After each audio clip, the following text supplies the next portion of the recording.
Hey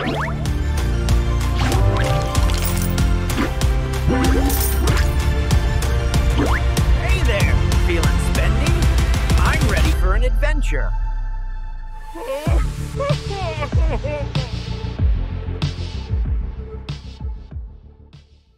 Bapak, Ibu, dan Saudara semua, siapa yang nggak kenal dengan sosok ini, terutama di akhir tahun 80-an dan sepanjang tahun 90-an.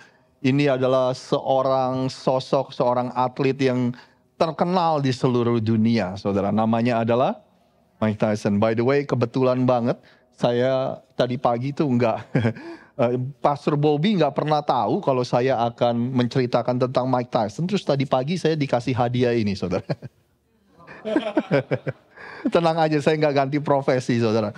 Dari kecil nggak bisa berantem, jadi aman, Saudara. Tetap menjadi pendeta. But anyway, Mike Tyson adalah seorang atlet yang luar biasa, petinju legendaris. Salah satu memori dari ketika saya besar di Indonesia bersama dengan keluarga saya, yaitu kita suka bersama-sama dengan keluarga nonton waktu dia ada pertarungan tinju, Mike Tyson waktu dia lagi bertarung, Saudara. Bercandaan di keluarga kita selalu bilang gini, kalau pertandingannya udah mulai, pertarungannya udah mulai, jangan kemana-mana. Kalau mau kencing ditahan aja. Kenapa? Karena nanti kalau pergi ke kamar mandi balik-balik, udah selesai, Saudara. Karena memang dia dikenal sebagai seseorang yang menghabisi lawannya dengan begitu cepat. Nah, Mike Tyson ini sekali lagi sepanjang karirnya, terutama dari akhir 80-an sepanjang tahun 90-an, dia ada di puncak karirnya, Saudara. Dan sepanjang karirnya diperkirakan dia menghasilkan uang atau penghasilan sebanyak 400 juta dolar lebih. Kalau kita dengan inflasi dan sebagainya di tahun 2025 ini itu diperkirakan sekitar 700 juta dolar lebih. Tapi di tahun 2003 Mike Tyson menyatakan bahwa dirinya bangkrut. Bukan hanya dia habis semua hartanya, tapi dia juga punya hutang sebanyak 23 juta dolar. Memang sebenarnya kalau yang mengikuti karir dia, kehidupan Mike Tyson, kita sebenarnya nggak kaget juga, Saudara. Karena dia dikenal sebagai seseorang yang luar biasa kalau dalam soal menghabiskan uangnya. Dia pernah menginstall bathtub yang terbuat dari emas di kamar mandinya yang seharga 2 juta dolar, Saudara. Dia juga punya diperkirakan 110 mobil mewah. Bahkan dia pernah membeli 3 dari macan yang berwarna putih itu, Saudara. Dan masing-masing macan itu seharga 70.000 US dollar, Saudara. Jadi setiap kali Anda dan saya mendengar cerita yang seperti ini, terkadang kita nggak habis pikir. Benar ya, Saudara ya. Orang yang punya uang segitu banyak, terus bisa habis, dan bukan hanya habis, malah minus, malah ujung-ujungnya hutang jutaan US dollar. Dan pertanyaan kita cuma satu, Saudara. Kok bisa? Ya kan, gimana ini bisa terjadi? Dan saya mencoba menyelami pikiran Anda. Ini termasuk pikiran saya. Kita semua rata-rata berpikir seperti ini. Kalau kita punya uang sebanyak Mike Tyson, ini nggak akan terjadi sama saya. Ya kan, semua dari kita berpikir seperti itu. Nah, hari ini kita akan lanjutin serial khotbah kita yang kita beri judul Money Talks, yaitu pembahasan perbincangan tentang keuangan. Terus kita punya tagline, Saudara, kalau uang bisa ngomong, kira-kira apa yang uang akan bilang sama Anda dan saya. Dan kita akan gunakan tagline ini sepanjang kita mengkhotbahkan serial pengajaran ini, Saudara. Kalau uang bisa ngomong, kira-kira apa yang uang akan bilang atau katakan sama Anda dan saya. Seperti biasa, seperti minggu lalu saya ingin mulai dengan berkata seperti ini. Kalau ada dari Anda yang sudah lama gak ke gereja, terus tiba-tiba hari ini Anda pertama kali ke gereja dan Anda mikir, aduh, dari semua hari minggu yang gue bisa pilih untuk datang ke gereja, pas banget lagi datangnya. Pas lagi ngomongin keuangan. Kalau Anda merasa seperti itu, saya ngerti kok, Saudara. Kalau Anda merasa Anda kehilangan kepercayaan, terutama dalam soal uang dan gereja dan hamba Tuhan, saya juga mengerti, Saudara. Mungkin Anda sudah mendengar cukup banyak, mungkin Anda sudah melihat cukup banyak, mungkin Anda sudah menyaksikan segala sesuatu yang aneh-aneh, yang gereja ajarin dan sebagainya ketika kita mengajar tentang keuangan, sehingga itu membuat Anda jadi kayak apa ya, punya mixed feeling gitu, seperti kehilangan kepercayaan waktu gereja ngomongin soal keuangan. Saya mengerti apa yang Anda rasakan. Tapi saudara, seperti yang saya bilang minggu lalu, kenapa sih kita bahas soal uang di gereja? Karena Yesus sendiri membahas tentang uang. Bahkan bukan hanya dia membahas soal keuangan, tapi dia juga sering ngomongin tentang keuangan. Saya lagi berpikir gini saudara, jangan-jangan ada sesuatu yang Yesus tahu tentang satu hal ini yang dia pingin Anda dan saya tahu. Jangan-jangan ada sesuatu tentang keuangan yang Yesus pingin supaya Anda bisa tahu, Anda bisa kenali, terutama in our relationship with money. Tuhan ingin kita punya relationship yang healthy, yang sehat dengan yang namanya keuangan. Tuhan ingin kita bisa menang atas satu hal ini dalam kehidupan kita, saudara. Tuhan ingin supaya kita yang mengendalikan ini, bukan hidup kita yang dikendalikan oleh ini. Anda masih bersama dengan saya, saudara? Nah, minggu lalu kita bilang gini, kalau ini uang bisa ngomong, kira-kira apa yang dia akan bilang sama kita? Minggu lalu kita bilang gini, kalau uang bisa ngomong, I think money will tell us that I am not God. Saya bukanlah atau aku bukanlah Tuhan. Itu yang akan uang katakan kepada kita. Ya kan? Uang kadang-kadang menjanjikan kita security, jaminan rasa aman akan masa depan kita. Uang kadang-kadang seringkali menjanjikan identitas kita, saudara. Uang seringkali menjanjikan makna dan arti hidup, the significance and meaning of life. Uang menjanjikan kita joy, sukacita, kebahagiaan, damai sejahtera, saudara. Nah, makanya kalau Anda pikir-pikir semua hal yang baru saja saya sebutin, itu sebenarnya cuma Tuhan yang bisa kasih ke kita.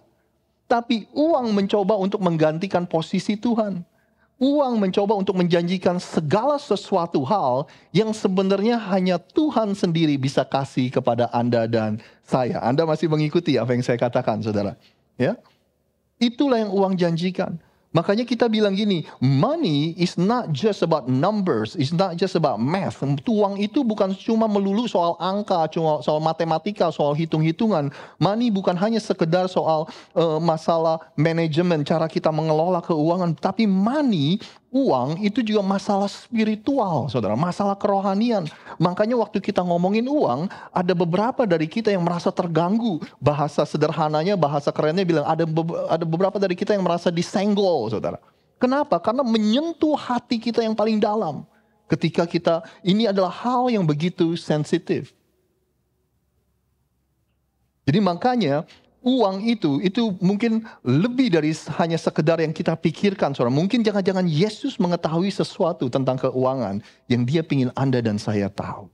Nah, itu minggu lalu, saudara. Anda bisa saksikan rekaman khotbahnya di YouTube untuk Anda nonton lengkapnya. Nah, di bagian yang kedua, sekali lagi, kalau uang bisa ngomong, kira-kira apa yang dia akan katakan kepada kita? Nah, hari ini kita akan bilang gini, saudara. Kalau uang bisa ngomong, saya rasa uang akan bilang gini.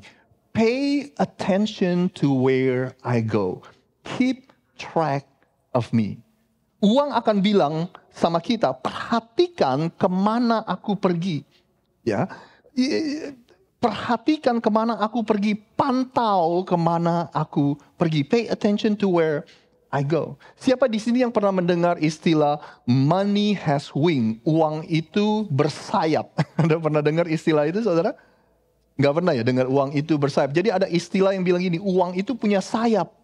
Anda tahu gak istilah itu ternyata dipinjam dari Alkitab kita yang ditulis 3.000 tahun yang lalu di kitab Amsal oleh Raja Salomo. Raja Salomo bilang gini, kita akan lihat sama-sama. Sebab dalam sekejap saja hartamu bisa lenyap seolah-olah ia bersayap, saudara, dan terbang ke angkasa seperti burung Raja Wali. Kalau kita nggak perhatikan, if you don't pay attention to where I'm going, then they have wings, disappear, saudara.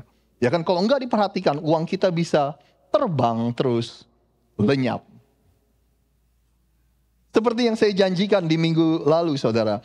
Minggu lalu kita membicarakan tentang sebuah fondasi, kita meletakkan fondasi dari apa yang akan kita bicarakan. Nah, minggu ini dan minggu ke depan kita akan ngomongin yang praktis-praktis. We'll talk about practical things. Nah, hari ini saya mau sharing sama Anda 3 alasan, mungkin ada lebih, mungkin Anda bisa pikirkan ada hal-hal lain, tapi ini 3 alasan dari saya aja. Kenapa uang berkata kepada kita, pay attention to where I go, where I'm going. Kenapa uang berkata sama kita untuk memperhatikan kemana perginya dia?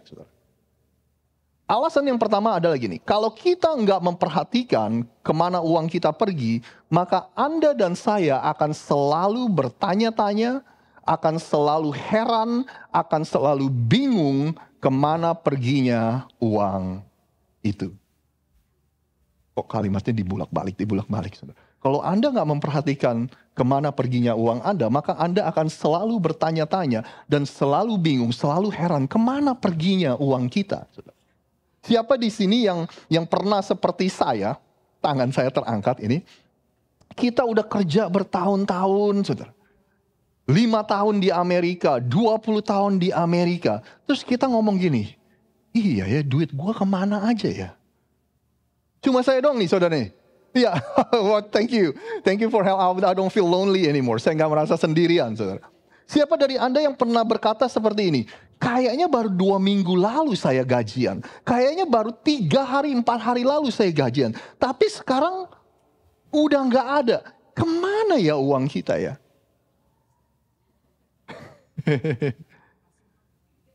Kalau we don't pay attention to where the money goes, you and me will always wonder where it went. Kalau kita nggak memperhatikan kemana uang kita pergi, Anda dan saya akan selalu bertanya-tanya, kemana perginya uang kita?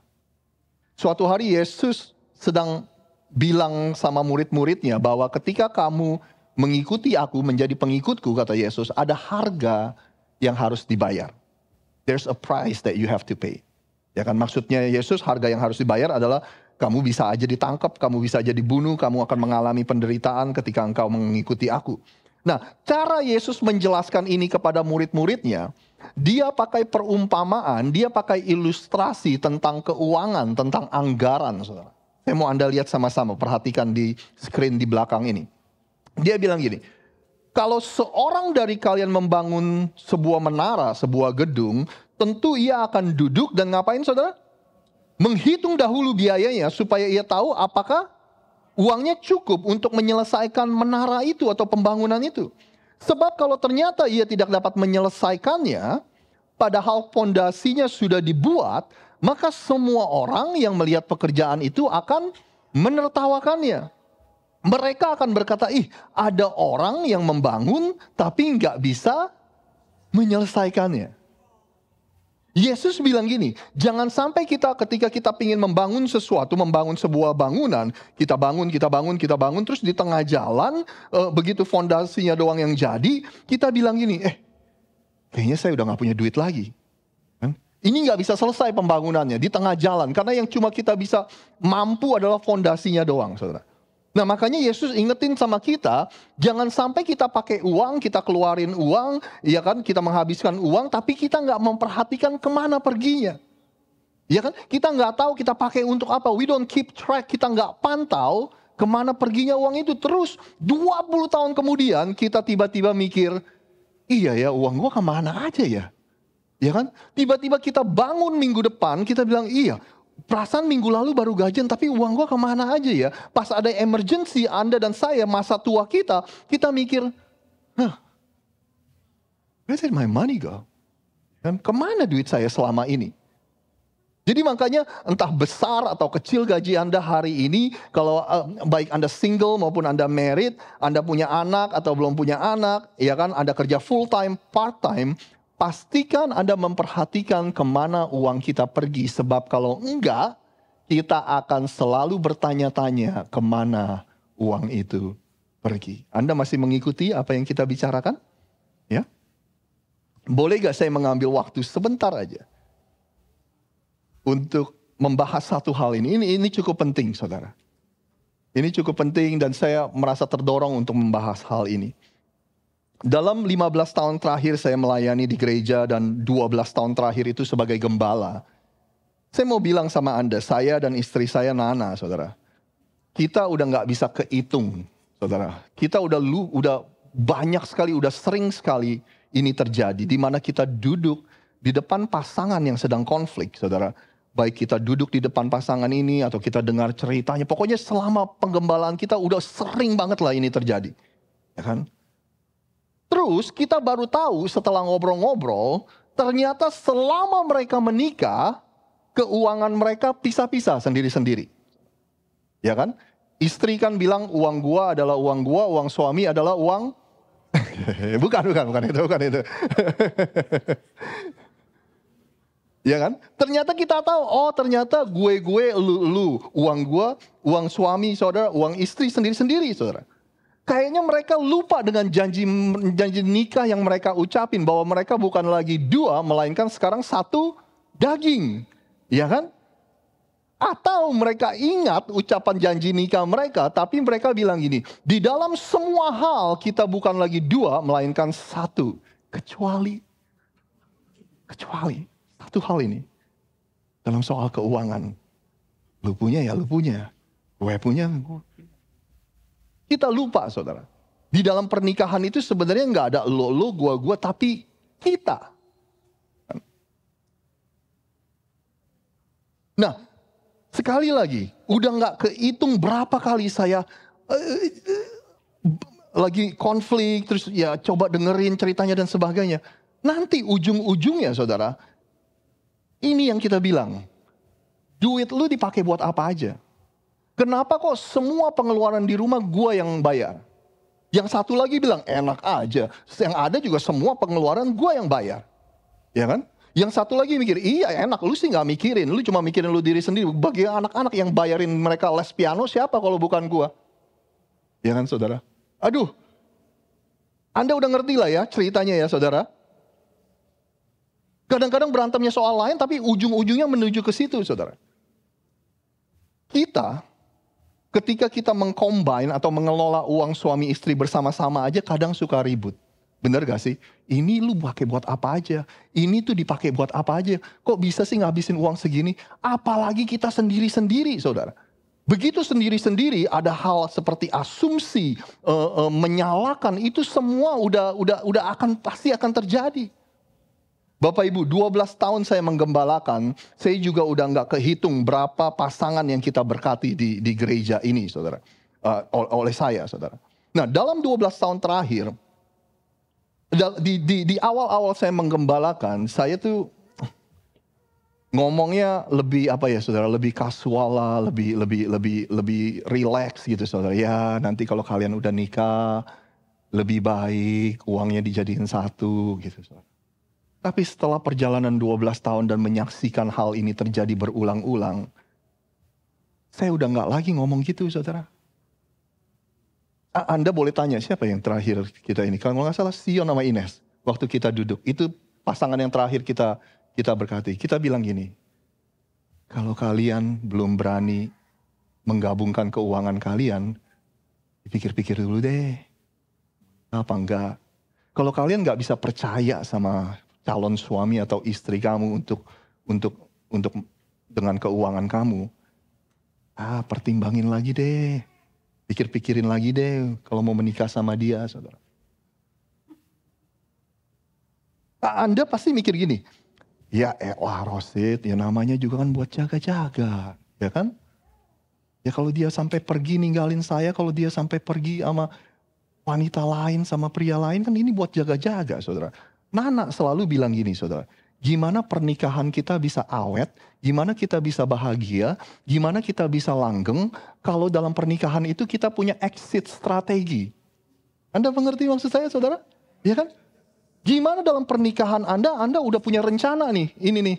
Oh kalau nanti ini gini-gini, gue udah punya strategi, gue udah punya plan gitu. Gimana saudara? Ya kan? Waktu Nana sama saya, itu kita punya hutang 90.000 itu uang sekolahnya Nana saudara. Waktu kita menikah itu udah bukan hutang dia lagi tapi hutang kita saudara.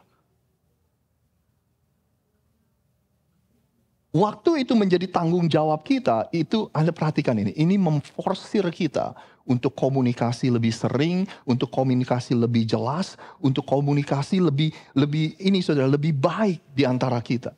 Itu memforsir kita untuk berjuang bersama-sama, fight sama-sama, mendaki gunung yang sama bersama-sama, saudara. Dan setelah kita berhasil melunasinya, kita merasa gini, ini adalah pencapaian kita bersama-sama.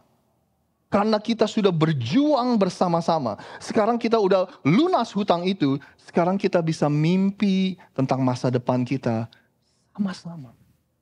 Kita bisa punya visi ke masa depan kita. Saya tahu gak semua dari Anda bisa menerima ini, saya ngerti kok saudara. Bahkan waktu saya ngomongin semua ini, Anda sudah punya argumen yang cukup baik di kepala Anda.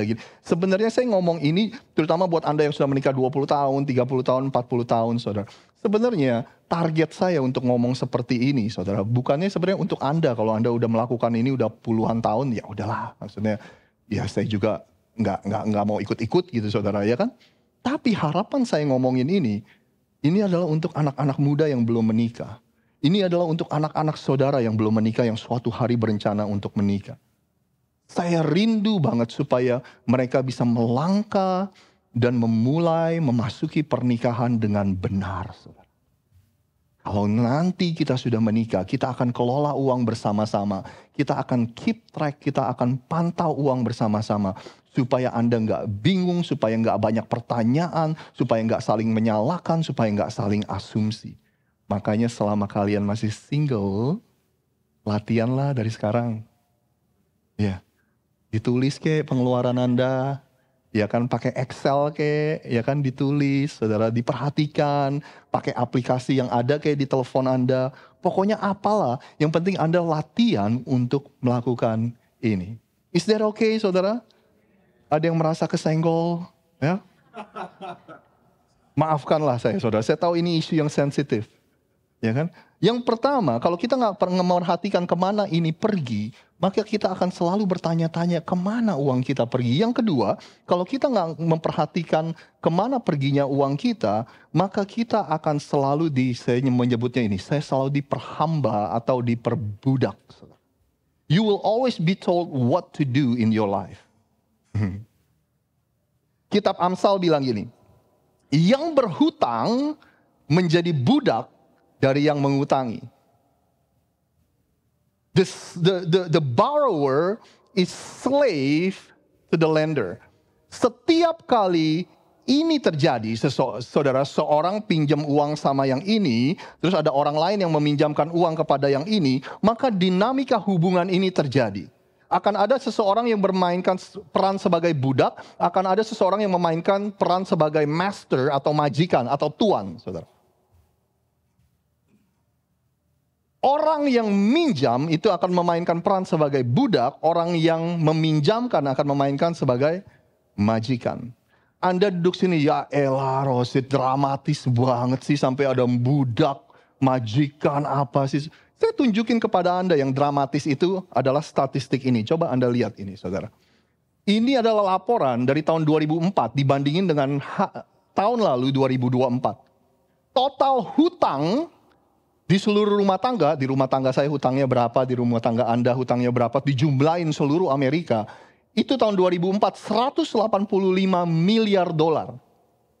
20 tahun kemudian, itu menjadi 18,39 triliun dolar.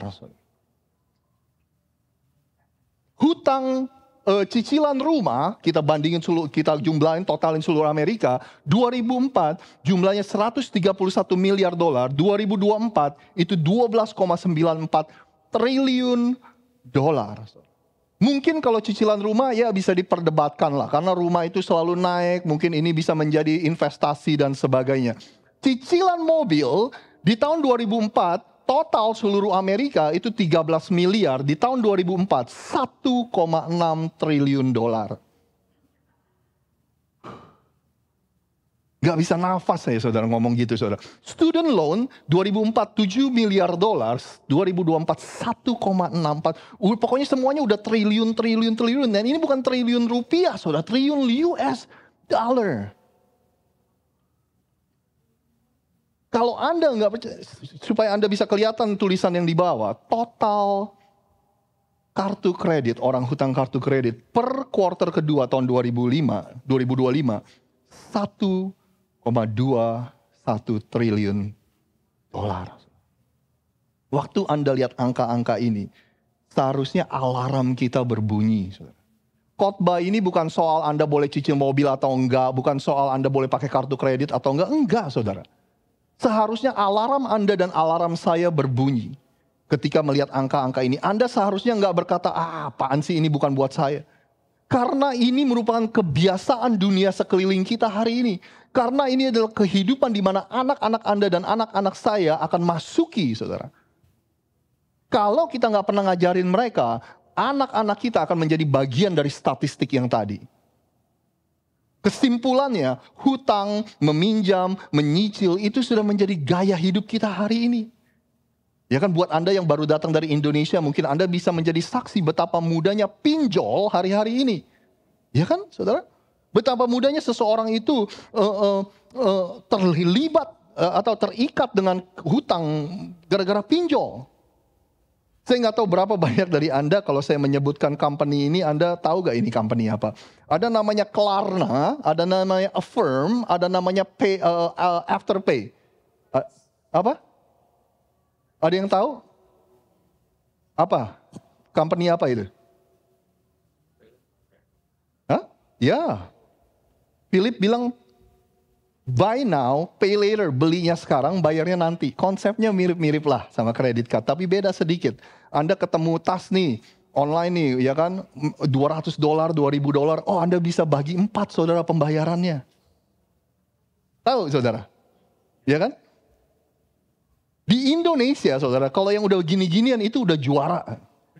Udah juara, saudara. Ini artikel yang saya dapat dari CNBC. Di atas ada tanggalnya, 9 Mei 2025. Menurut Otoritas Jasa Keuangan, OJK, mencatat bahwa buy now pay later, beli sekarang bayarnya nanti, sudah mencapai, Anda kelihatan nggak angkanya di situ berapa? 31,6 triliun rupiah.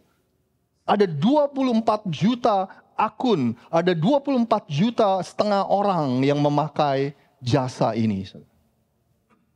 Triliun. Kalau sudah melihat semua ini, apa masih yang ditulis Amsal itu menjadi dramatis? Ya kan? Ada budak, ada tuan, ada budak, ada tuan. Apa Anda masih merasa itu hiperbola, saudara? Semua orang yang memakai hal-hal ini mempunyai pikiran bahwa kalau bisa dicicil 4 kali, kalau bisa dicicil 12 kali, ngapain saya lunasin sekarang? Atau ini cuma saya doang yang berpikir seperti itu? Semua orang juga pikir sama, kredit card asal dibayar lunas tiap bulan, ya udah. Anda tahu, saudara, perusahaan-perusahaan kredit card, sekali lagi ini bukan soal Anda boleh pakai atau enggak, bank kredit card atau enggak. Anda tahu, Anda Google sendiri lah, nggak usah percaya sama saya. Mereka menghabiskan ratusan juta dolar untuk mempelajari tingkah laku Anda dan tingkah laku saya, tingkah laku manusia. Anda punya kebiasaannya seperti apa, kecenderungannya seperti apa, habitnya seperti apa. Dipelajarin, saudara. Bahkan ada kemungkinan besar mereka lebih mengenal Anda daripada kita mengenal diri sendiri. Saking mereka mempelajari tingkah laku kita. Dan target perusahaan ini bukanlah orang-orang yang mampu membayar cicilan, tagihan mereka tiap bulan. Ya kan? Bukanlah orang-orang seperti siapa? Markus, seperti Bobby, seperti siapa yang tiap bayar buat credit card, tiap bulan ya lunas, habis dibayar, saudara. Target mereka adalah 50% karena 5 dari 10 orang itu setiap bulan gak sanggup untuk lunasin balance mereka. Mereka harus roll over ke bulan depan. Anda mengerti, harus bergulir balance-nya ke bulan depan. Kena bunga, nanti bergulir lagi. Anda tahu target perusahaan company itu bukanlah orang-orang yang mampu membayar lunas setiap bulan. Karena nggak ada untungnya punya customer seperti itu. Tapi yang mereka targetkan adalah anak-anak kita umur 18 tahun, umur 20 tahun, umur 22 tahun, umur 25 tahun. Mereka pergi jauh dari rumah, mereka kuliah, mereka punya kartu kredit yang pertama dalam hidup mereka. Itu target mereka. Waktu saya kuliah ada meja-meja di pinggir sepanjang saya jalan mau ke kelas, ditawarin botol air, ditawarin t-shirt. Kalau kita sign up untuk buka credit card. Itulah target mereka. Target mereka Anda mau tahu? Adalah orang-orang yang berpikir, oh nanti bulan depan saya akan bayar lunas.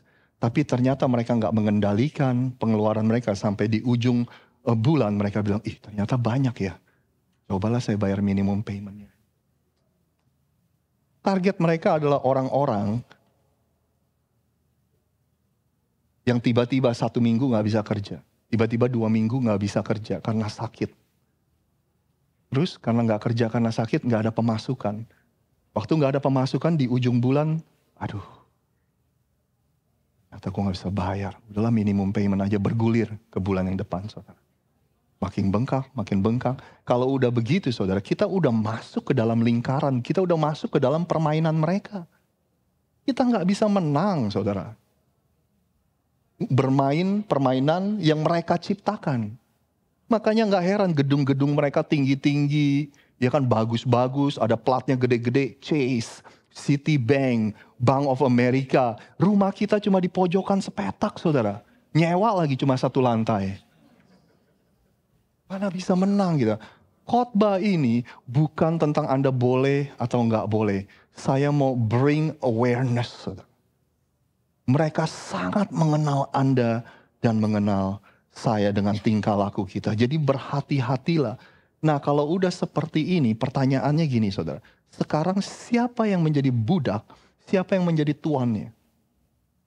Rata-rata setiap orang yang punya kartu kredit balance-nya itu 6.000 lebih. Yang punya kartu kredit, utang kartu kredit. Rata-rata 6.000 lebih.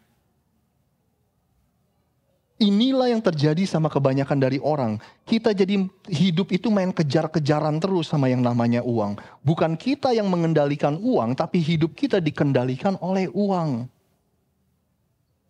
Satu hari ada anak muda ini 7 tahun yang lalu mungkin. Ada anak muda baru lulus dari Temple, saudara lulus kuliah. Terus dia bilang gini sama saya, Rosid, kayaknya saya merasa Tuhan ini panggil saya nih untuk jadi full time di gereja. Oh saya suka banget sama anak ini saudara. Rajin, pelayanannya baik, orangnya baik, karakternya baik saudara. Terus pas kita lagi ngobrol-ngobrol tiba-tiba dia cerita. Oh dia lulus tapi dia punya hutang puluhan ribu di student loan dia.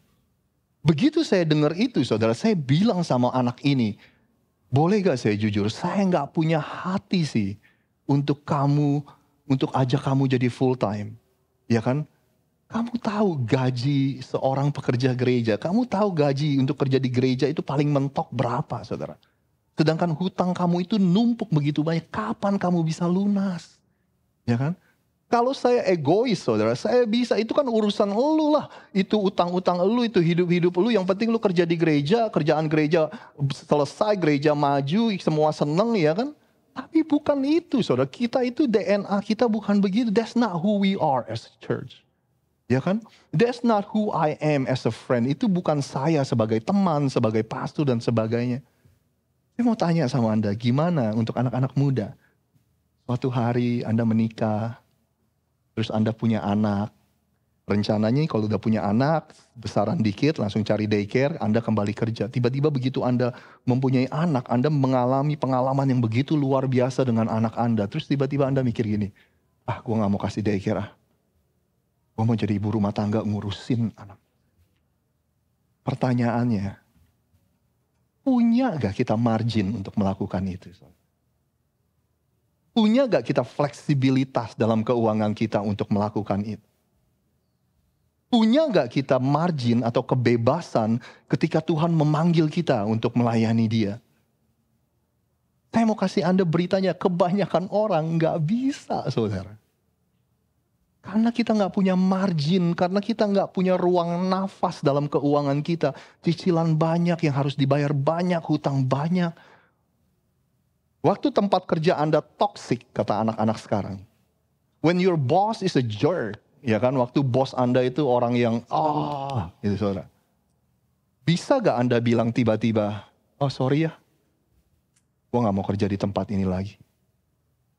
Saya kasih tahu sama Anda, kebanyakan orang gak bisa saudara. Kenapa? Kalau kita nggak kerja, kita nggak bisa bayar cicilan kita. Itulah artinya kebebasan dalam keuangan. Karena semua serba mepet. Saudara. Kalau uang bisa ngomong, dia akan bilang sama kita, pay attention to where I go. Perhatikan kemana aku pergi. Sebab kalau kamu nggak memperhatikan, kamu akan selalu bertanya-tanya kemana uang itu pergi. Yang kedua, kalau kita nggak memperhatikan kemana uang itu pergi, kita akan diperhamba atau diperbudak dengan uang. Bukan kita yang mengendalikan uang, tapi hidup kita selamanya akan dikendalikan oleh mereka. Yang terakhir saudara, sebelum saya selesai. Yang ketiga, kalau kita nggak memperhatikan kemana perginya uang kita, kita mempunyai kecenderungan untuk menggunakan semuanya untuk diri kita sendiri. We will spend it all on us.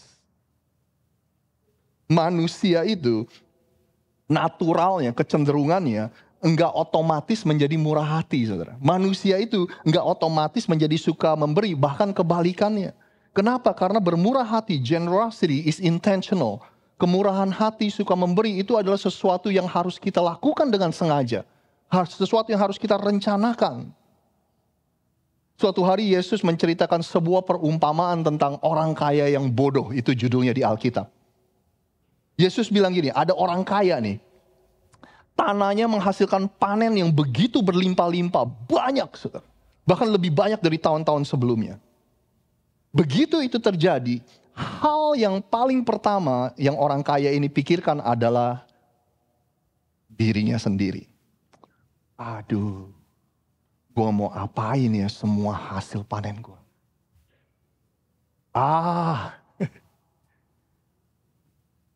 Saya akan bangun gudang storage yang lebih besar supaya saya bisa menaruh semua hasil panen yang saya punya, saya bisa menaruh semua harta saya di tempat gudang itu. Waktu saya dengar cerita ini, saya mikir, nah ini saya banget, ini kita banget manusia, saudara.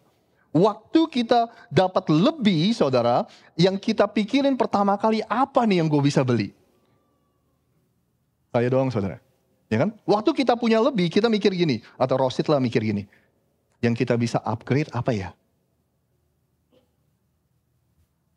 Bukankah itu kita semua, saudara? Dan si orang kaya ini bilang gini, karena saya sekarang udah punya banyak, ya udah saya nyantai-nyantai, makan-makan, minum-minum, dan senang-senang. Pokoknya semuanya tentang diri dia, saudara. Buat orang ini, waktu dia punya banyak, dia nggak mikir gini, siapa ya yang saya bisa bantu ya? Pelayanan apa ya yang saya bisa dukung ya? Ya kan? Siapa yang saya bisa berkati ya? Buat orang ini, kata-kata atau pemikiran seperti itu nggak ada dalam kamusnya, saudara. Makanya ini yang saya sebut dengan definisi dari greed. Greed is the assumption that is all for my consumption.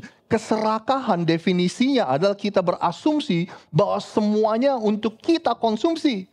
Semua yang jatuh ke tangan kita, semua yang ada dalam hidup kita, semua yang kita punya, pokoknya semua untuk konsumsi diri kita. Itulah definisi keserakahan. Dalam cerita itu Yesus bilang, malam ini juga jiwamu akan diambil daripadamu. Terus Yesus bilang gini, terus jadi semua yang kamu punya buat siapa dong? Saya juga gak tahu buat siapa, tapi yang pasti akan dikasih ke orang. Ya kan?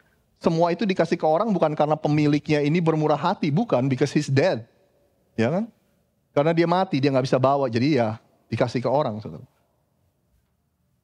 Jadi seperti pada umumnya tubuh kita nggak akan sehat secara otomatis, otot kita nggak akan kuat secara otomatis. Demikian juga, saudara, kebiasaan kita untuk bermurah hati, kemurahan hati kita, kecenderungan manusia tidak akan menjadi murah hati dengan sendirinya. Semua harus dengan sengaja dan direncanakan untuk kita bermurah hati. Sebelum kita selesai, kita lihat satu statistik ini yang sedikit menyedihkan, saudara. Anda lihat statistik ini. 37% dari orang yang mempunyai kebiasaan untuk ke gereja setiap minggu, mereka tidak memberi sama sekali. Rata-rata di gereja ya seperti kita atau gereja Protestan di Amerika ini, saudara, mereka memberi sekitar $17 setiap minggu. Orang Kristen hanya memberi 2,5 sampai 3% dari pendapatannya. 5% dari semua orang yang ke gereja secara rutin, hanya 5% yang menyisihkan keuangannya 10% setiap mereka gajian dan diberi. The more people make, the less people give. Semakin orang mempunyai banyak uang, semakin sedikit mereka memberi. Saya nggak tahu kenapa alasannya. Mungkin karena mereka takut melihat nol yang begitu banyak lama-lama dalam pemberian mereka. Saya mau akhiri dengan ini, saudara, bahwa 20 tahun terakhir saya dan Nana sudah mempunyai kebiasaan seperti ini. Begitu kita menerima gaji, begitu kita menerima pemasukan, kita langsung menyisihkan 10% untuk kita gunakan untuk memberi. Untuk memberi persembahan di gereja untuk pelayanan Tuhan. Waktu saya single, saya udah lakuin itu. Waktu kita married, kita masih melakukan itu. Waktu kita belum punya anak, kita sudah melakukan itu. Waktu sekarang kita punya anak 2, kita masih melakukan itu. Waktu kita tenggelam dalam hutang 90.000 US dollar, kita tetap melakukan itu. Sekarang sudah lunas, kita masih melakukan itu. Saya melakukan itu bukan karena gereja ini gereja kita, saya gembalanya. Sebelum saya jadi gembala, ketika saya berjemaat pun saya sudah melakukan itu. Jadi saya nggak minta Anda untuk melakukan sesuatu yang saya sendiri nggak lakukan. Tapi Anda tahu kenapa saya dan istri memutuskan untuk melakukan dan mempunyai kebiasaan seperti itu. Karena kita nggak mau, terutama dalam soal keuangan, saudara. Kita nggak mau jadi orang yang normal. Karena kalau Anda jadi orang yang normal dalam soal keuangan, Anda tahu gak normal itu apa? Normal itu stres dalam soal keuangan. Itulah normalnya yang terjadi sama orang-orang. Normal itu khawatir terus dalam soal keuangan. Normal itu terima gaji, habis. Terima gaji, habis. Normal itu nih, ketika orang luar melihat kehidupan Anda, wih, suaminya gajinya 100.000 setahun. Istrinya gajinya 80.000 setahun. Berdua mereka 180.000 setahun. Cuma yang diberantemin, yang diributin uang melulu. Anda bingung, saudara. Itulah normal. Ya kan? Pendapatan begitu gede, orang-orang lihat begitu besar, ya kan? Tapi yang kita dengar tuh gak cukup. Ribut soal uang. Itulah normalnya yang terjadi di kebudayaan kita. Orang normal, saudara, mengatur keuangan mereka dengan urutan seperti ini prioritasnya. Saya duluan, me. Nanti kalau ada sisa baru saya memberi. Itulah normal.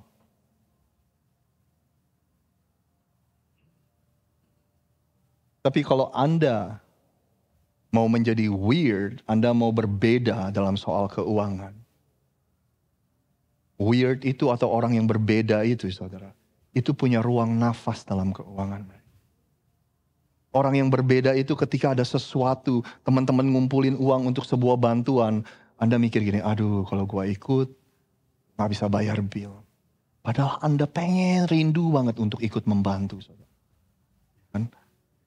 Jangan jadi normal, karena normal gak bisa melakukan itu. Normal gak bisa membantu orang karena kita gak punya margin, saudara. Orang yang weird, orang yang berbeda, orang yang memutuskan untuk ikut dalam upside down kingdom, kerajaan yang terbalik dari kerajaan dunia, itu mengelola uangnya seperti ini. Begitu kita punya sesuatu yang pertama yang menjadi prioritas, kita memberi, lalu kita untuk saya.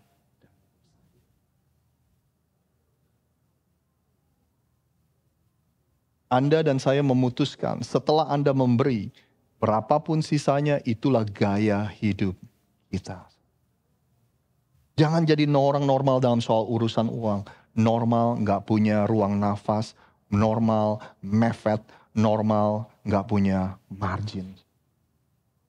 Kalau Anda hari ini bisa memperhatikan sejarah dari keluarga Anda, kakek, nenek, kakek Anda, pokoknya Anda perhatikan sejarah dan Anda melihat ada pola tertentu yang terjadi, saudara. Bangkrut, bangkrut, bangkrut, bangkrut, miskin, bangkrut, uang gak punya, saudara. Hari ini Anda bisa mengambil keputusan, enough is enough. Cukup sampai di saya. Dari mulai saya sampai anak-anak, cucu saya, cicit saya, ini gak boleh terjadi lagi. Enough is. Patahkan pola yang Anda sudah lihat puluhan tahun, ratusan tahun terjadi dalam keluarga kita. Stop sampai di sana. Ini nggak terjadi. Saya akan menjadi history maker. Saya akan menjadi pengubah sejarah dalam keluarga saya. Dan kita bisa mengubah itu dengan membalikan prioritas. Bukan lagi saya yang menjadi prioritas, tetapi Tuhan yang menjadi prioritas. Saya berdoa ini semua membantu Anda. Izinkan saya untuk berdoa untuk kita semua. Bapa yang ada di surga, kami mengucap syukur Tuhan. Kami tahu untuk kami bisa ada terobosan untuk sesuatu yang ekstrim terjadi dalam kehidupan kami. Terkadang dibutuhkan sebuah langkah yang ekstrim juga. Untuk sesuatu yang besar terjadi dalam hidup kami, terkadang kami juga harus memutuskan dan membuat keputusan yang besar juga. Oleh sebab itu hari ini, dari begitu banyak hal yang kami dengar, kami berdoa Tuhan memberikan kami keberanian.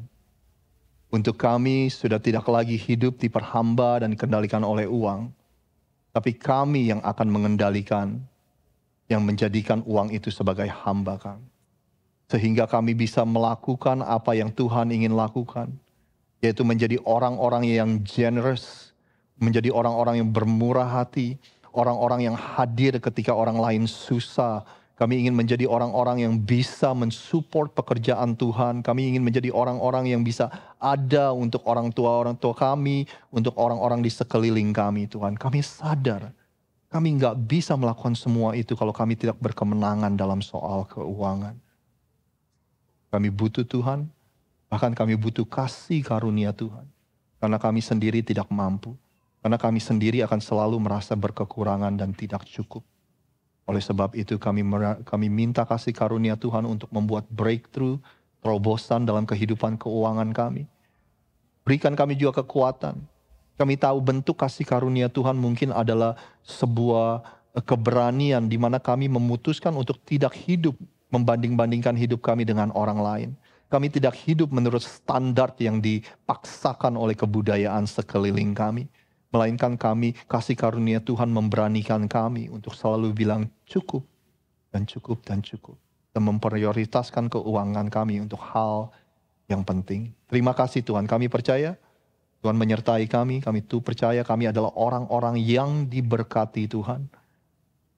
Ajar kami untuk menjadi orang-orang yang mengelola berkat Tuhan dengan baik. Terima kasih materaikan firman Tuhan yang diberitakan di dalam nama Tuhan Yesus. Kami sudah berdoa. Yang percaya sama-sama katakan, amin.